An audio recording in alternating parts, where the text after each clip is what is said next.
Social media companies have really crossed the line on a really important issue. You know, you could argue this is just an American issue because our approach on these topics is generally unique. Facebook to remove pro-Soleimani posts on Instagram, CNN reports. Facebook is taking down Instagram posts that express support for Iranian commander Qasem Soleimani, who was killed in a U.S. strike, CNN reported.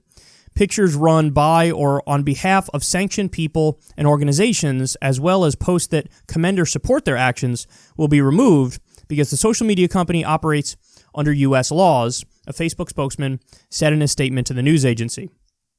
The Iranian government has protested by calling for legal action against Facebook's photo-sharing app, Instagram, one of few Western social media platforms not blocked in the country.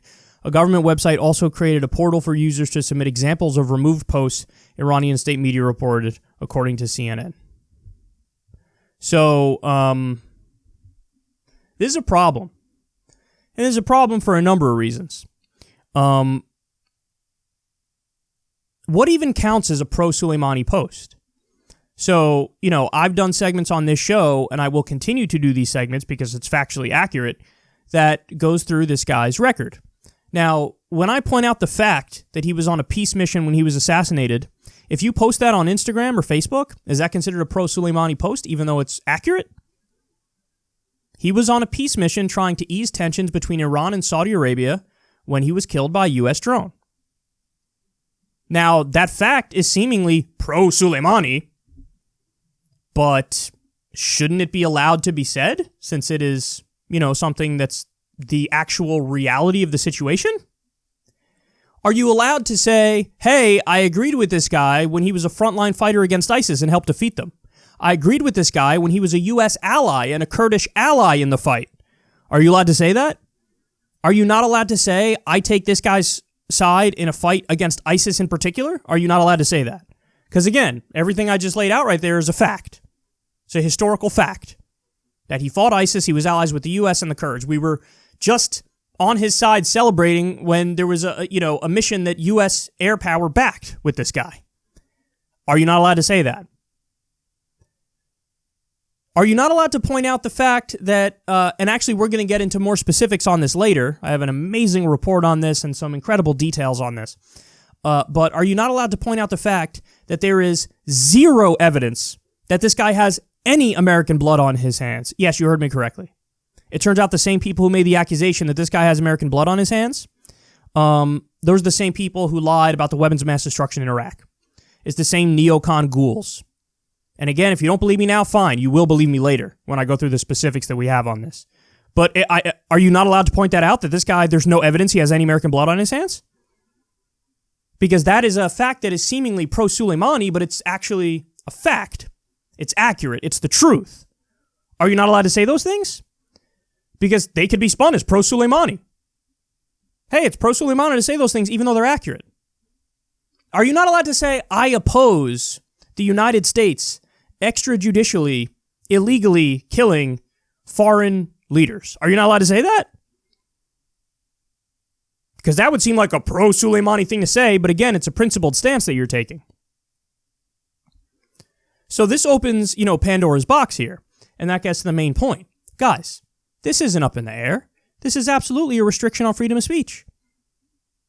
So you're not allowed to say you agree with official U.S. enemies. You're not allowed to say that. Well, where does it end? Where does it end? So if you say, I'm against the sanctions on Venezuela, are they going to say, hey, that's pro-Maduro, so now you're not allowed to put that and we're going to pull your post or pull your account? Are you, not allowed to say, hey, I don't recognize the coup in Bolivia and I think Morales should still be in power? You're not allowed to say that because the U.S. position is they don't want Morales in power. You realize how dangerous this is? You realize how you're playing with fire, and you realize how if these same set of facts existed in any other country, we would say state enforcers are demanding that their propaganda be shown on social media sites and they want to ban any other perspectives. So this is not, this is a clear violation of free speech.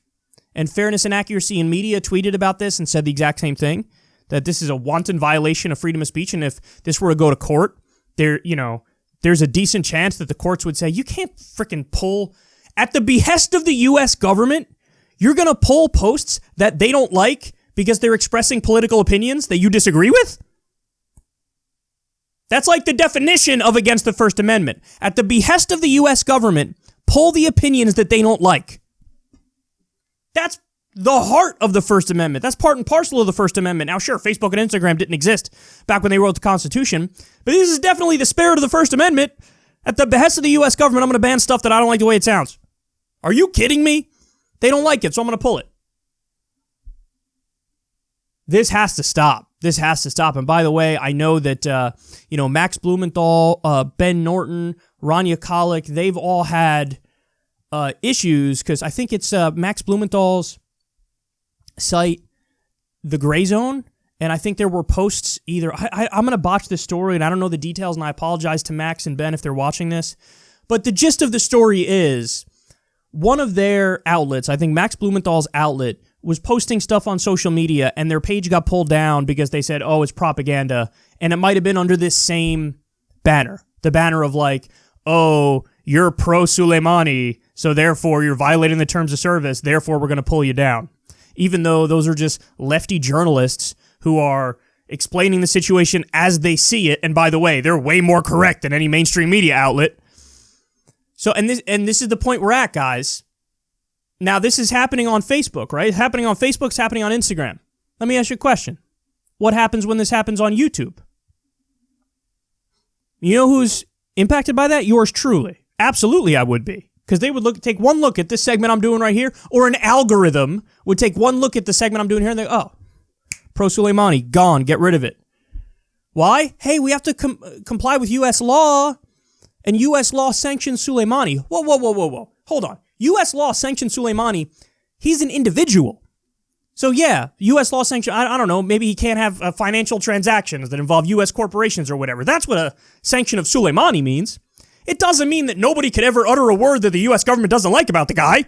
That's not what that means, but that's how they're interpreting it. And they're interpreting it that way because the government wants them to interpret that way because they're in bed with the U.S. government.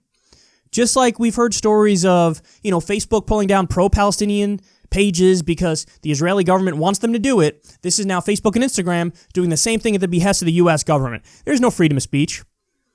And by the way, freedom of speech, it's going to be killed wearing the cloak of corporate decision-making.